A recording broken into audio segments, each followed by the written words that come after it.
Ouais, d'accord. Et donc là, ça se résume au niveau de la vie, mais ça peut se répercuter au niveau professionnel, c'est-à-dire que, et même amical, c'est-à-dire que quand vous avez ces lignes traumatiques-là, vous allez attirer des amis abusants. Quand je dis abusants ou abusifs, c'est-à-dire qu'ils vont utiliser le lien de l'amitié pour obtenir de vous une disponibilité H24, des faveurs, des services, ou être tellement intrusif, c'est que ça va être oppressant pour vous, ça va vous mettre un poids et vous allez perdre votre identité, vous allez perdre votre sens, vous aurez l'impression de vivre à travers les autres. Oui, ça peut aller très très loin. Ils peuvent même vous manipuler pour vous maintenir dans ce statut de victime ou de culpabilité par rapport à ça. Et au niveau professionnel, un terme qui est encore très à la mode il y a encore 10 ans, les pervers narcissiques. C'est exactement le même schéma en fait. Parce que le pervers narcissique, on entend beaucoup de choses, c'est des étiquettes à qui on donne très facilement. Dès que quelqu'un refuse un caprice, c'est un pervers. Vous voyez, faire attention quand même au terme. Mais sur le milieu professionnel, le pervers comme le pervers professionnel, comme le pervers au niveau de la vie de tous les jours, son talent, c'est de détecter les talents. Alors, c'est-à-dire que vous rencontrez par exemple madame, grande, blonde, très bien faite, vous ne connaissez pas votre métier, vous faites quoi comme métier? Je suis assistante de manager. Voilà, donc elle a la science de l'organisation, elle a accès à tous les secrets du management, elle sait qui influence qui dans la boîte, etc. Et donc au début, il veut dire, oh là là, quel est votre prénom? Laurence. Oh là là, mais Laurence, mais comment tu fais pour être à la fois belle et compétente? Mais le patron a vraiment eu la chance de te détecter, parce que moi, je vois tes compétences, tu fais sur ton travail en temps et en heure. Quand je te parle d'un problème, tu sais vers quelle personne orienter cette problématique-là. C'est exactement ça. Voilà, tu me soutiens. Les PN sont souvent intelligents. Hein. Très, ouais. C'est même. C'est une intelligence supérieure à la moyenne, on va dire. Ah, mais chacun développe sa compétence en fonction de ce qui lui manque. Hein. Et donc, il va dire, voilà, mais il n'y a que toi, Laurence, qui me comprends. Comment tu pourrais m'aider pour que mon manager comprenne que c'est en m'augmentant que je pourrais être meilleure, que c'est que si j'avais ce caprice-là, que si j'étais... Tu vois, j'ai une vision du service tellement belle. Et toi, seul peux me comprendre. Comment je pourrais faire pour le faire passer au client? Oh, mais t'es merveilleuse, t'es merveilleuse. Pour avoir tout ce qui... Donc, par la flatterie, il va reconnaître sa compétence, qui sont réelles, hein, c'est pas des compétences factices, qui sont bien réelles. Et c'est pas forcément par la flatterie, des fois c'est... elle va utiliser la fibre maternelle, ou la fibre amicale, ou la fibre je suis professionnelle, donc je veux que tout... Vous savez, des fois par votre valeur, je veux que tous mes salariés soient heureux, contents et satisfaits.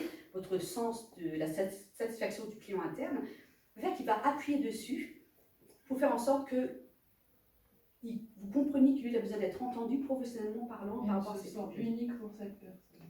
Voilà. Et en disant, mais si on faisait tout ça, notre boîte serait peut-être pas forte, merveilleuse, franchement. Ce service-là serait vraiment magnifique. Et au bout d'un moment, tout fonctionne, hein, parce que ça ne veut pas dire que son projet est pourri, hein. Ça veut dire qu'il s'y prend d'une certaine façon. On va dire de façon politisée. Et au bout d'un moment, c'est... mais qu'est-ce qui se passe, Laurence? Je te trouve moins efficace en ce moment. Tu n'aurais pas pris la grosse tête par rapport à tel, mais j'ai l'impression que tu te laisses influencer par truche-muche. Donc c'est toujours pas des petites touches anodines, par-ci, par-là. Regarder le contrôle.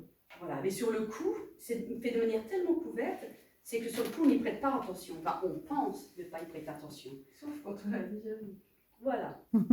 Et puis des fois, on met le doute. On dit, mais c'est pas parce que j'ai vécu ça. On croit que c'est nous oui.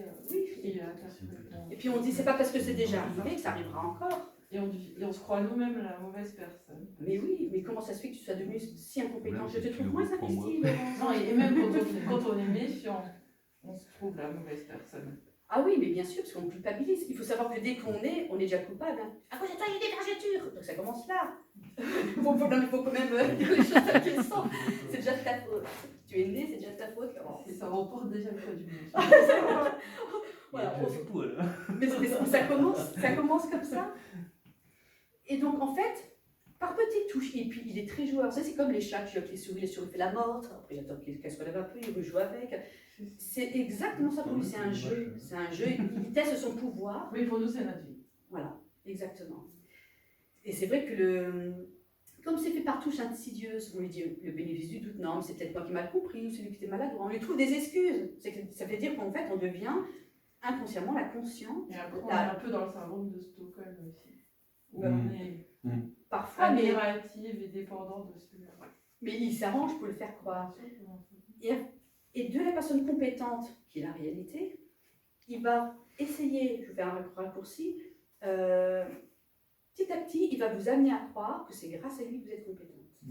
Parce que lui, son but, c'est d'avoir le pouvoir sur vous et d'être personne, on est rien. voilà, et d'être votre mentor. C'est lui qui vous a fait Clémence. C'est pas comme si je l'ai déjà vécu. Oui. Ouais. C'est Il pur n'y a aucun rapport avec des toute ressemblance avec des personnages fictifs. C'est exactement ça. Et ça, c'est le principe des constellations familiales. Il ou elle transforme l'autre en objet. Oui, c'est ça. Il n'y a plus de relation humaine. En fin de compte, il jalouse vos compétences, Ouais. ou votre position, Ouais. ou votre pouvoir. Parce que... C'est un objet, quoi. Et à la fin, Il crée une dépendance. il crée une dépendance qui ne Ouais. devrait pas être, parce que les compétences, elle les a déjà. Ouais. Mais il va vous... Mais il se nourrit en fait de notre personnalité, de nos compétences. Bien sûr, il va se Pour l'approprier. lui se valoriser, se Tout à monter. fait. Il nous amoindrit, nous. Parce qu'on a l'impression que sans cette personne, Et comme par hasard, quand vous serez basse à cause de lui, en énergie, en émotion, il va vous réconforter. il va nous remonter. Ouais, bien sûr. Voilà. Mais comme ça, vous allez assimiler, si je suis bien, c'est grâce à lui, c'est lui qui m'a fait. Ouais, vous voyez la notion de destruction, fausse reconstruction, et on met des années à s'en Moi, remettre. tu n'es rien. Voilà. À moins de se rendre compte tout de suite qu'on a affaire à un PN ou une PN. Mais des À ce fois, moment-là, ça va très vite. Mais c'est tellement personnellement parce qu'on est tellement... Les personnes souvent qui soient l'aîné ou qui ont une culture familiale basée sur la valeur, on veut tellement être optimal, être carré. Bon, on a tellement de valeurs, justement, Voilà. de valeurs à défendre et qui nous alimentent et des croyances limitantes, finalement. Et c'est lui, des fois, qui les rajoute. Et des fois, c'est peut-être aussi votre lignée, parce que vous pouvez être très bien construite, mais peut-être que dans votre passé, vous avez peut-être un aïeul qui n'a pas été reconnu ou dont la mort n'a pas été honorée. J'ai des cas en constellation familiale. Donc imaginez un arbre généalogique. Moi, je viens d'Alsace. Donc pour ceux qui connaissent un peu l'histoire, il y avait les Malgré-nous. C'était des personnes qui étaient enrôlées, des Français, qui ont été enrôlés de force dans l'armée allemande. Donc pour les Allemands, ils n'avaient pas confiance dans ces personnes-là, parce que c'est un Français, c'est un traître. Et pour les Français, mais lui, il a rejoint l'autre armée, même si c'est de force, on s'en fout, c'est un traître. Il a accès à tous nos pouvoirs. Donc cette personne-là, Elle est nulle part. mais il perd un petit peu son sol, Son identité. ses Il est racines. nulle part, il est ni d'un côté ni de l'autre. Voilà, il est rejeté par les deux clans. Alors que lui, il n'a rien demandé, c'était un choix politique. Et donc, du coup, la famille de cette génération-là, on avait tellement honte de ce mec-là, de cette personne-là, ils ont tout simplement rayé de son livre islamique. Et donc, la génération d'après ont connu l'oncle Ernest. Mais on dit, oh, on a honte, on a tellement honte, on n'en parle pas, on en fait un secret familial. Donc là, on revient dans le même... on sait, mais Le déni. c'est pas le déni, c'est qu'on ne veut pas en parler. C'est quelque chose, on a honte, ça porte la honte sur la famille, sur la lignée. Les générations d'après, bon, ils connaissent tous vaguement les oncles, etc. Mais on sait qu'il y a eu un truc, mais ça devient un impensable. Donc du secret familial, ça devient de l'impensable. On ne pensait pas que cette famille-là a rayé notre oncle Ernest de l'arbre généalogique, mais c'est dégueulasse. Parce qu'ils ont du recul, ils disent, mais il est pour rien, oui. Mais dans leur corps, dans leur ADN, dans leur lignée, inconsciemment, grâce à l'appartenance au clan et à la loyauté qui leur a été transmise, pour honorer cette personne-là, dont ils ne connaissent même pas l'existence, ils vont détecter d'autres symptômes en lien avec la légitimité de « je ne suis pas capable de, je n'ai pas la valeur de ». Même s'ils ont les compétences managériales, diplômes, expérience et savoir-faire, toute leur société vont être menée à la faillite.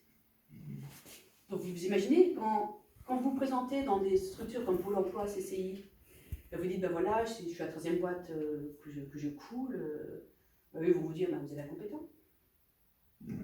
Donc on va vous former, ok, mais même avec la formation, on va vous former, on vous tutorer, mais ils ne vont pas faire le lien, ils ne sont pas thérapeutes, ils ne sont pas médecins, ils ne sont pas tout ce que vous voulez.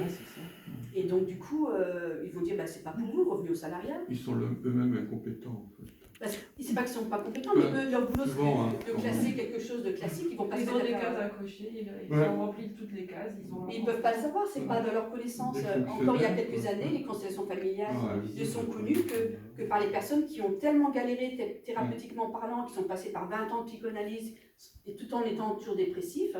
C'est comme ça qu'on trouve les constellations, sur que vous, quand on parle de constellation familiale, je dis mais c'est quoi ce bordel? C'est quoi les accros? C'est quoi cette secte? On ne connaît pas. Mais c'est vrai Ils ont un que- temps limité.